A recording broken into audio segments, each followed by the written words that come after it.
டிவிக்கு ஓட்டு போடுன்னு மிரட்டுறாங்க சார் எங்களை. எப்படி சார் நாங்க ஓட்டு போடுவோம்? அந்த அளவுக்கு அவங்களுக்கு பாதுகாப்பு இல்லாத எங்களால வாழ முடியாது. ஓட்டு வாங்காதப்பவே இவ்வளவு அநியாயம் நடக்குதுன்னா இவரு ஆட்சி வந்துட்டாருன்னா எங்களுக்கு என்ன பாதுகாப்பு இருக்குது? பெண்களுக்கு நாங்க கேக்குறோம். டிவிக்கு தான் ஓட்டு போடணும். நீங்க எதுக்கு ஓட்டு? அதான் டிவிக்கு ஓட்டு போடணுமா? விஜய்க்கு தான் நீங்க ஓட்டு போடணும்ன்றாங்க. வந்து உங்க விஜய் போட்டு தான் ஆகணுமா? எங்களுக்கு உயிர் போன மாதிரி நாங்க போட்டு சொல்லுங்க. நீங்களே சொல்லுங்க. பொதுமக்கள் நீங்க பாதுகாப்பு எங்களுக்கு இல்லையா? சொல்லுங்க. ஆமா சார், என்ன மாறு வலிங்க சார். சட்டத்தை தூக்குனா சட்டம் தன் கடமை செய்யும். சரோஜா சாமான் நிக்காலோ.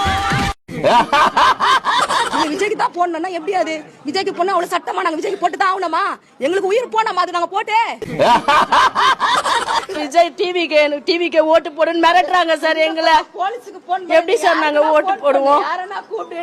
அந்த அளவுக்கு அவங்களுக்கு வயசு பொண்ணை வச்சுக்கின்னு தனியா இருக்கிறேன் சார் வீட்டுல. நான் என்ன கம்ப்ளைண்ட்?